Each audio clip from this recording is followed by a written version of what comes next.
Selamat pagi ya. Video yang selanjutnya ya. Ini saya banyak bikin video ini pagi ini ya. Yang mungkin temanya juga berbeda-beda, tapi pada dasarnya adalah dua tema. Yang pertama tentang spiritual atau kesadaran. Yang kedua tentang uh, kemakmuran ya, atau apa itu namanya, pemberdayaan diri istilahnya seperti itu ya. Oke, pada kesempatan ini saya teringat ini bahwa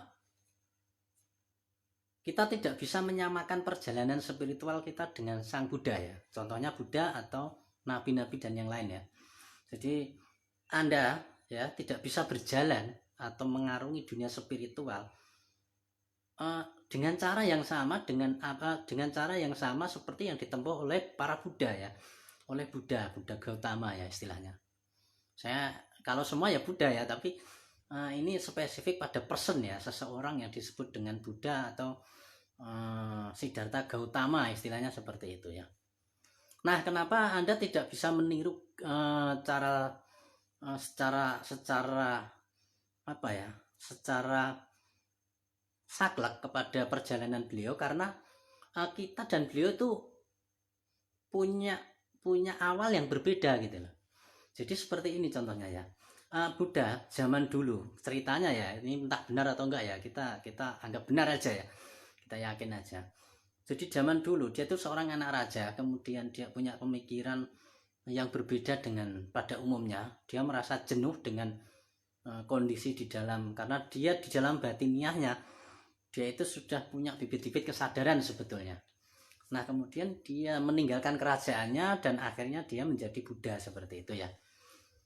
Singkat ceritanya seperti itu. Nah, kenapa saya berbicara bahwa perjalanan spiritual kita itu tidak bisa meniru Buddha? Karena sejak awal aja udah beda ya. Buddha itu dia sejak awal itu sudah tidak mau dunia. Jadi sudah sejak awal ya, sudah sejak awal sebelum dia tercerahkan. Sang Buddha itu dia sudah tidak suka dengan dunia, atau dia sudah melampaui dunia, kemewahan, harta, dia sudah jenuh karena sudah berlimpah, sudah terlalu banyak ya, sudah tidak memerlukan itu lagi. Nah, itu istilahnya ya, emosi keterikatan tentang dunia itu, walaupun dia belum mengalami kesadaran kebudaan, masalah dunia itu sudah selesai gitu loh sebetulnya ya.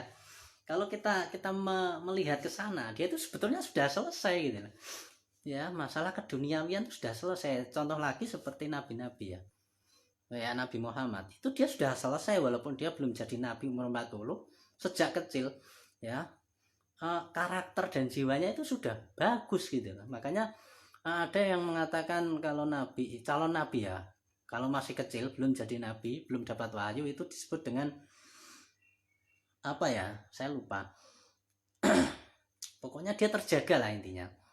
Jadi calon nabi yang belum mendapatkan wahyu, mendapatkan ilham istilahnya, dia itu sebetulnya dia itu sudah tercerahkan ya, dia itu sudah orang yang benar gitu loh, atau sudah orang yang terjaga masalah kebaikannya seperti itu ya, terjaga dari sifat-sifat tercela dan sebagainya seperti itu ya, sifat-sifat kebinatangan, sifat-sifat bumi ya, sifat-sifat rendah ya.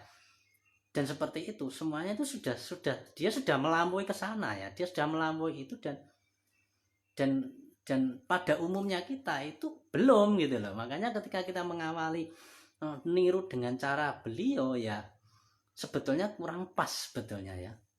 Maksudnya meniru secara plek, meninggalkan dunia ya nggak bisa sebetulnya, atau itu sangat sulit sekali karena kita belum melampaui ke situ, dan dia secara alami dia sudah melampaui tanpa perjuangan, tanpa apapun. Sang Buddha itu sudah sejak awal tuh melampaui dunia gitu loh. Sejak awal tuh terjaga kebaikannya, terjaga dari sifat-sifat keterikatan kepada dunia. Tinggal naik aja ibaratnya, tinggal terbuka kesadarannya aja sebetulnya ya. Nah, memahami ini ya, untuk memahami ini kenapa jalan yang harus kita lalui itu memang ya harus berbeda sebetulnya. Walaupun kita mungkin memakai teknik beliau ya, kayak vipassana dan sebagainya, akan tetapi itu tidak harus saklek ya, karena kalau saklek Sang Buddha itu sudah tercerahkan sejak awal itu loh, sudah bersinar sejak awal ibaratnya, dan kita pada umumnya itu belum melampaui itu, dan step awalnya itu kita juga harus punya jalan atau punya sarana atau punya sebuah teknik untuk melampaui itu sebetulnya. Nah, ketika kita sudah melampaui seperti Sang Buddha, melampaui dunia, melampaui harta, melampaui semuanya ya, seperti Sang Buddha. Karena Sang Buddha itu sebetulnya dia tidak melawan, ya, tidak melawan duniawi sebetulnya. Dia bukan melawan ya, dia tidak ada perlawanan sama sekali dengan nafsu, dengan duniawi, dengan apapun, dengan harta, dengan kemewahan, dengan derajat dan pangkat, dengan anak istri. Dia itu tidak melawan itu. Kenapa tidak melawan? Karena sejak awal dia sudah tidak punya pemikiran itu gitu lah. Beda dengan kita ya. Beda dengan umumnya manusia, ibaratnya seperti itu, atau manusia umum. Ya, yang berawal dari masih senang harta, masih senang masalah pangkat, masih senang masalah. Jadi kita tidak bisa untuk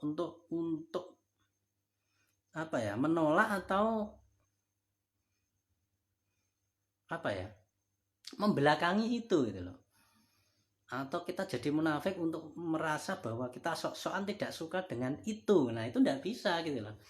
Ketika itu semakin Anda lawan, kecintaan Anda terhadap dunia, terhadap apapun, Anda punya pemikiran untuk melawan itu, yang terjadi bukan meditasi, yang terjadi adalah perlawanan. Sehingga ketika ada perlawanan, disitulah terjadi konflik ya. Justru akan terjadi konflik pada batin Anda sendiri. Contoh ya, sangat real ya. Contohnya adalah nafsu ya, nafsu ya. Nafsu terhadap apapun, termasuk dalam hal misalkan nafsu terhadap uang, misal terhadap kekayaan.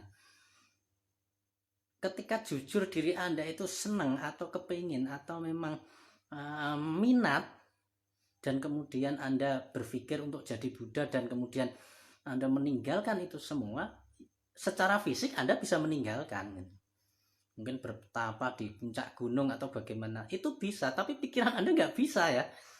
Pikiran Anda nggak bisa untuk meninggalkan harta, justru Anda makin melekat ya. Dan yang terjadi adalah konflik atau menjadi munafik, istilahnya seperti itu. Sehingga kemudian perjalanan spiritual Anda malah justru terganjal di sana ya, tidak mencapai kesempurnaan, tetapi malah justru yang terjadi adalah sebaliknya gitu loh, menjadi rusak itu ya. Nah, itu bahayanya sebetulnya. Makanya saya mencoba untuk membicarakan hal ini, bahwa kita dan Buddha dan pada umumnya Nabi itu berawal dari awal yang berbeda, sehingga kita membutuhkan sebuah perjalanan pun yang berbeda, cara yang berbeda pula sebetulnya. Cara yang umum, cara untuk orang biasa seperti itu ya. Bukan berarti Buddha itu orang luar biasa, enggak ya, tetapi memang pada kenyataannya sejak awal dia sudah tidak cinta terhadap harta itu loh, karena memang sejak awal dia adalah seorang anak raja seperti itu ya. Harta itu sudah tidak melekat pada pikirannya sejak awal sebelum ia tercerahkan, seperti itu kira-kira ya. Oke, jadi kita membutuhkan cara, teknik ataupun sebuah tangga yang mungkin berbeda dengan yang dilalui beliau ya. Atau paling tidak kita punya dasaran lah, kita punya dasaran yang untuk menjembatani itu lah, paling tidak seperti itu ya. Nah, oke. Itu aja dari saya. Kurang lebihnya saya mohon maaf. Selamat pagi.